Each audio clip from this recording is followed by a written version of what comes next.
പുതിയ വീഡിയോയിലേക്ക് എല്ലാവർക്കും സ്വാഗതം. നമ്മുടെ ഈ മദേഴ്സ് ചാരിറ്റിയിൽ എല്ലാ ദിവസവും 3-4 റിക്വസ്റ്റുകളൊക്കെ വരാറുണ്ട്. പലതരത്തിലുള്ള രോഗികളുടെ renal patient, cancer patient, liver cirrhosis, അങ്ങനെ ഒരുപാട് ഡിഫറെൻറ്റ് ഡയഗ്നോസിസ് ഉള്ള പേഷ്യൻസിൻ്റെ ഫാമിലിയാണ് നമുക്ക് റിക്വസ്റ്റ് തരുന്നത്. പിന്നെ നമ്മളത് നമ്മുടെ ലിസ്റ്റിൽ ആഡ് ചെയ്ത് വെച്ചിട്ട് നമുക്ക് ഒരുപാട് പേരുടെ ലിസ്റ്റ് ഉണ്ട് ഇപ്പം തന്നെ. അപ്പം അതിൻ്റെ പ്രയോറിറ്റി നോക്കിയിട്ടും പിന്നെ അത് നമ്മൾ അന്വേഷിച്ചിട്ട് ആർക്കാണോ കൂടുതൽ ആവശ്യം അങ്ങനെ നോക്കിയിട്ടും പിന്നെ അത് കറക്റ്റ് ആണോ എന്ന് നോക്കിയിട്ടും ഒക്കെയാണ് നമ്മൾ ഇവിടുന്ന് ഫണ്ട് ട്രാൻസ്ഫർ ചെയ്യുന്നത്. നമുക്കിപ്പോൾ ഇവിടുന്ന് നേരിട്ട് ഫണ്ട് ട്രാൻസ്ഫർ ചെയ്യാനായിട്ടുള്ള ഒരു സംവിധാനം ഇല്ല. ഇപ്പം പുതിയ നിയമങ്ങൾ വെച്ചിട്ട് നമ്മൾ നാട്ടിൽ തൃശ്ശൂരുള്ള കിഡ്നി ഫെഡറേഷൻ ഓഫ് ഇന്ത്യ, നമ്മുടെ ചെറുമേലച്ചൻ്റെ സ്വന്തം സ്ഥാപനം വഴിയാണ് നമ്മൾ ഫണ്ട് പേഷ്യൻസിനും അല്ലെങ്കിൽ സ്റ്റുഡൻസിനും ഒക്കെ കൊടുക്കുന്നത്. അപ്പം നമുക്ക് വരാറുള്ള റിക്വസ്റ്റുകൾ ഒന്നല്ലെങ്കിൽ ഹസ്ബൻഡ് അല്ലെങ്കിൽ വൈഫ് അല്ലെങ്കിൽ എന്താ പറയുക ഫാദർ, മദർ, മക്കള്, ഇവരൊക്കെയാണ് നമുക്ക് റിക്വസ്റ്റുകൾ തരാറ്.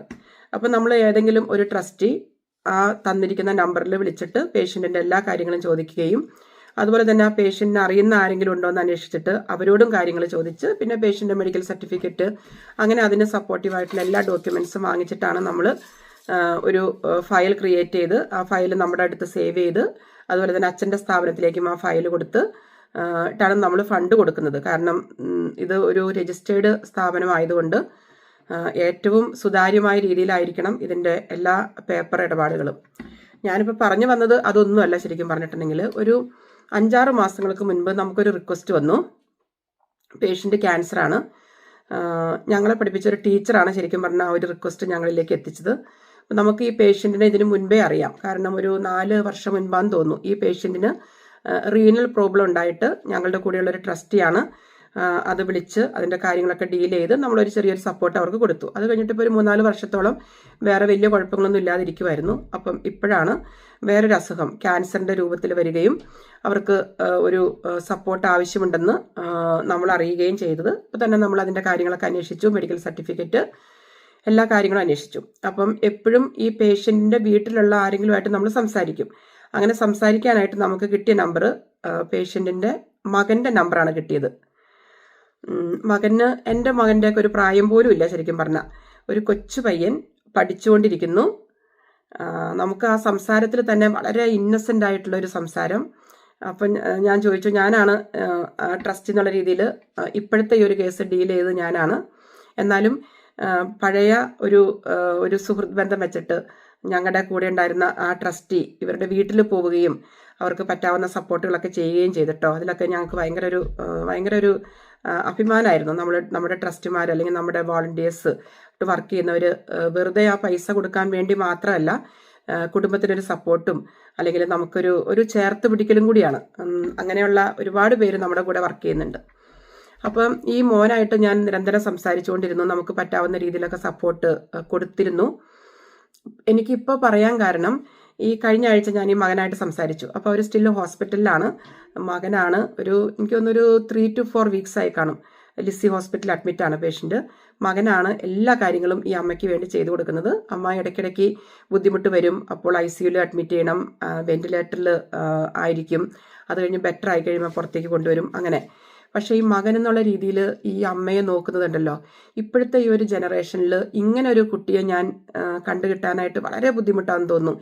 ഇത്രമാത്രം അമ്മയെ സ്നേഹിക്കുന്ന ഒരു മകൻ, അതും ചെറുപ്രായം, ഒരു ടീനേജ് പ്രായം എന്നൊക്കെ പറയാം. ഒരു 25 വയസ്സിൽ താഴെ ഉണ്ടാവുള്ളൂ മകന്. അവൻ്റെ ഒരു സംസാരം, അവൻ അമ്മയോടുള്ള സ്നേഹം, അമ്മയോടുള്ള കരുതൽ, ഡോക്ടേഴ്സിനോടുള്ള സംസാരങ്ങൾ, എത്രയോ പേരോടാണ് അമ്മയെ സപ്പോർട്ട് ചെയ്യാനായിട്ട് അവൻ കോണ്ടാക്ട് ചെയ്യുന്നതും, എത്രയോ പേരുടെ ഫോൺ കോളുകളാണ് അവൻ അറ്റൻഡ് ചെയ്യുന്നതും, അതുപോലെ തന്നെ ഈ പേപ്പർ വർക്കുകളൊക്കെ എത്രയോ പേർക്കാണ് അയച്ചു കൊടുക്കുന്നതും ഒക്കെ.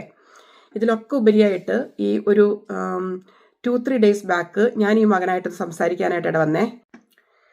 ഞാനിപ്പോൾ ഈ മോനോട് ചോദിച്ചു, മോനെ അമ്മയ്ക്ക് ഇപ്പം എങ്ങനെയുണ്ട്?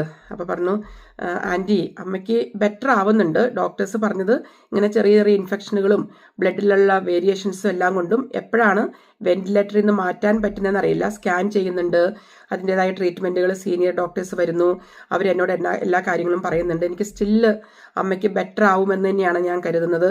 അപ്പം ഞാനും പറഞ്ഞു മോനെ അമ്മയ്ക്ക് ബെറ്റർ ആവും, മോൻ്റെ കൂടെ കുറേ നാൾ അമ്മ ഉണ്ടാവും എന്ന് പറഞ്ഞു. അപ്പം ഇവൻ കുറച്ച് കാര്യങ്ങൾ എന്നോട് പറഞ്ഞു. ആ കാര്യങ്ങൾ പറയാനായിട്ടാണ് ഞാൻ ഇത്രയും പറഞ്ഞത് കേട്ടോ. അവൻ എന്നോട് പറഞ്ഞു, ആൻറ്റി എനിക്ക് എൻ്റെ അമ്മയുടെ കൂടെ കുറച്ച് നാൾ കൂടി കഴിയണം ആൻറ്റി. എനിക്ക് എൻ്റെ അമ്മയില്ലാത്തൊരു ജീവിതം എനിക്ക് ആലോചിക്കാനേ വയ്യ. എൻ്റെ അമ്മയുടെ ഒരു സ്നേഹം, അല്ലെങ്കിൽ അമ്മ എനിക്ക് ചിലപ്പോൾ ഞങ്ങൾക്ക് വീട്ടിൽ വലിയ എന്താ പറയുക സമർത്ഥമായ ഫുഡൊന്നും ഞങ്ങളുടെ വീട്ടിലുണ്ടാവാറില്ല, വളരെ ലഘുവായ ഫുഡ് ഉണ്ടാവാറുള്ളൂ. പക്ഷെ അമ്മ അത് വെച്ച് തരുമ്പം, നമ്മുടെ നാടൻ ഭാഷയിൽ പറയുകയാണെങ്കിൽ ഒരു കഞ്ഞി അമ്മ വെച്ച് തരുമ്പം അതിന് എനിക്ക് ഭയങ്കര സ്വാദ ആൻറ്റി. പിന്നെ എനിക്ക് രാത്രി ചില സമയങ്ങളിൽ തലവേദന, വയറുവേദന ഒക്കെ നമ്മുടെ പക്കക്കൊക്കെ വരുമല്ലോ. അങ്ങനെ വരുമ്പം എനിക്ക് എൻ്റെ അമ്മയുണ്ടെങ്കിൽ എനിക്ക് എന്ത് തുറന്ന് പറയാൻ പറ്റും എൻ്റെ അമ്മയോട്, അമ്മ എനിക്ക് തലവേദനയാണ് അല്ലെങ്കിൽ വയറുവേദനയാണെന്ന്. അപ്പോൾ അമ്മ എന്നെ മടിയിൽ കിടത്തിയിട്ട് എൻ്റെ തലയിലൊന്ന് തടവി തരും, അല്ലെങ്കിൽ വയറുവേദനയാണെങ്കിൽ വയറിലൊന്ന് തടവി തരും. എന്നിട്ട് വീട്ടിലുള്ള എന്തെങ്കിലും ഒരു ഹോംലി റെമഡീസ് അത് പുരട്ടും. അപ്പോൾ അത് പുരട്ടി കഴിയുമ്പം അല്ലെങ്കിൽ അത് കഴിച്ചു കഴിയുമ്പം എനിക്ക് ബെറ്റർ ആവണ്ടോന്നൊന്നും എനിക്ക് അറിയാൻ പാടില്ല. പക്ഷെ അമ്മ അത് തന്നു കഴിയുമ്പം എനിക്ക് അങ്ങ് ബെറ്റർ ആവുകയാണ് ആൻറ്റി. എനിക്ക് അതൊക്കെ ഇനിയും എനിക്ക് ആസ്വദിക്കണം. എൻ്റെ അമ്മയുടെ കൂടെ കുറച്ച് അമ്മയുടെ കഥകളൊക്കെ കേട്ട് എനിക്ക് ഉറങ്ങണ സമയത്ത് അമ്മ പറഞ്ഞു തരുന്ന കഥകൾ, അങ്ങനെ കുറേ കാര്യങ്ങളുണ്ട് ആൻറ്റി.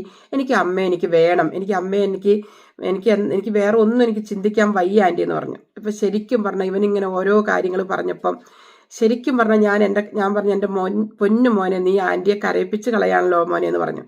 എനിക്ക് എന്തോ ആ മോനോടൊരു പ്രത്യേകമായിട്ടൊരു ഇഷ്ടമാണോ, അവനെ അങ്ങ് ചേർത്ത് പിടിക്കാനോ, എനിക്ക് മാത്രമായിരിക്കില്ല, കൊച്ചിനോട് സംസാരിക്കുന്ന ഓരോരുത്തർക്കും അങ്ങനെ തന്നെയായിരിക്കും. അവൻ അമ്മയ്ക്ക് ചെയ്തു കൊടുക്കുന്ന കാര്യങ്ങൾ, നമ്മളൊരു സ്ത്രീകൾ ഒരു ഹോസ്പിറ്റലിൽ അഡ്മിറ്റ് ആയിട്ടുണ്ടെങ്കിൽ എന്തൊക്കെ കാര്യങ്ങളാണോ അവർക്ക് ചെയ്തു കൊടുക്കുന്നത്, എന്തൊക്കെ കാര്യം എന്താ പറയുക, ടോയ്ലറ്റിൽ കൊണ്ടുപോകണം, ഭക്ഷണം വാരി കൊടുക്കണം, വായ കഴുകണം, ടോയ്ലറ്റിലെ കാര്യങ്ങളൊക്കെ ചെയ്തു കൊടുക്കണം, കുളിപ്പിക്കാനായിട്ട് സഹായിക്കണം, ഉടുപ്പ് മാറാൻ സഹായിക്കണം. അങ്ങനെ ഒരു രോഗി എന്ന് പറയുമ്പോൾ ആസ് എ നേഴ്സ് എനിക്കറിയാലോ ഒരു രോഗിക്ക് എന്തൊക്കെ കാര്യങ്ങളാണ് വേണ്ടതെന്ന്. ഈ കാര്യങ്ങളെല്ലാം ചെയ്തു കൊടുക്കുന്ന ആ മകൻ, എന്തല്ലേ ആ മകനെ പറയേണ്ടത്.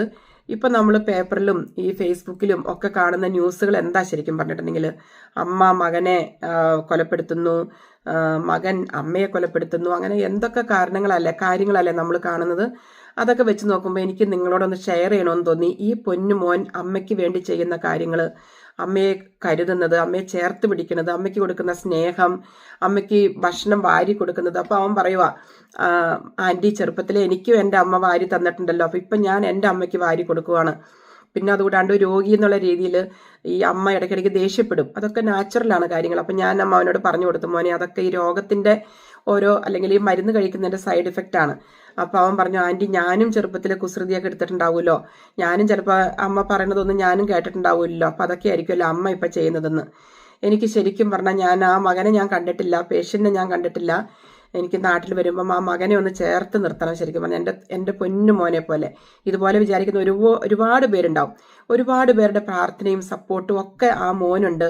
ഈവൻ ഹോസ്പിറ്റലിൽ നിന്നാണെങ്കിലും അവിടുത്തെ അച്ഛന്മാരും അവിടുത്തെ ഡോക്ടേഴ്സും സീനിയേഴ്സും നോക്കുന്ന സിസ്റ്റേഴ്സും നഴ്സുമാരും അവിടുത്തെ അറ്റൻഡേഴ്സും എല്ലാവരും ആ മകന് വളരെ പ്രിയപ്പെട്ടതാണ്.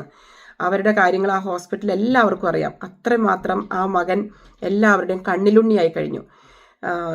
മോൻ ചെയ്യുന്നത് എന്താ പറയുന്നത്, പുണ്യത്തിനേക്കാൾ കൂടുതൽ വലിയൊരു വാക്ക് എന്താണെന്ന് ചേച്ചിക്ക് അറിയില്ല. ഇത്രയും വലിയൊരു പുണ്യം ചെയ്യാനായിട്ട് മോൻ്റെ അമ്മ അല്ലെങ്കിൽ അമ്മയുടെ പ്രാർത്ഥനയായിരിക്കാം, അല്ലെങ്കിൽ നിങ്ങളുടെ ഫാദറോ അല്ലെങ്കിൽ ആരെങ്കിലുമൊക്കെ ചെയ്ത നല്ല നല്ല കാര്യങ്ങളായിരിക്കാം മോൻ ഇന്ന് മോൻ്റെ അമ്മയ്ക്ക് വേണ്ടി ചെയ്യുന്നത്. എനിക്ക് മോനോട് വല്ലാത്ത സ്നേഹമാണ്, റെസ്പെക്റ്റാണ്. ഞാൻ മോനെ ചേർത്ത് പിടിക്കുന്നത് കേട്ടോ. എന്താവശ്യം ഉണ്ടെങ്കിലും മോന് കോണ്ടാക്ട് ചെയ്യാം, പറ്റുന്ന രീതിയിലൊക്കെ സപ്പോർട്ട് ചെയ്യുന്നതായിരിക്കും. നിങ്ങളെല്ലാവരും ഈ മോന് വേണ്ടിയും മോൻ്റെ അമ്മയ്ക്ക് വേണ്ടിയും പ്രാർത്ഥിക്കുക. അമ്മയ്ക്ക് ആയുസ്സും ആരോഗ്യവും ദൈവം കൊടുക്കട്ടെ. മെഡിസിൻ കറക്റ്റായിട്ട് എടുക്കാനും അത് ശരീരത്തിൽ ഫലിക്കാനും സാധിക്കട്ടെ. ബാക്കിയെല്ലാം ദൈവത്തിൻ്റെ കയ്യിൽ. നമുക്ക് പ്രാർത്ഥിക്കാനേ പറ്റുള്ളൂ. നമുക്ക് പ്രാർത്ഥിക്കാം. ഈ മകനെ നമുക്ക് ചേർത്ത് പിടിക്കാം കേട്ടോ. എനിക്കിത് കുറേ ദിവസമായി ഞാനിതൊന്ന് പറയണമെന്ന് കരുതുന്നു. അപ്പോൾ എനിക്കിതൊന്ന് നിങ്ങളായിട്ടൊന്ന് ഷെയർ ചെയ്യണമെന്ന് തോന്നി. ഒരു അമ്മയ്ക്ക് പകരം അമ്മ മാത്രം.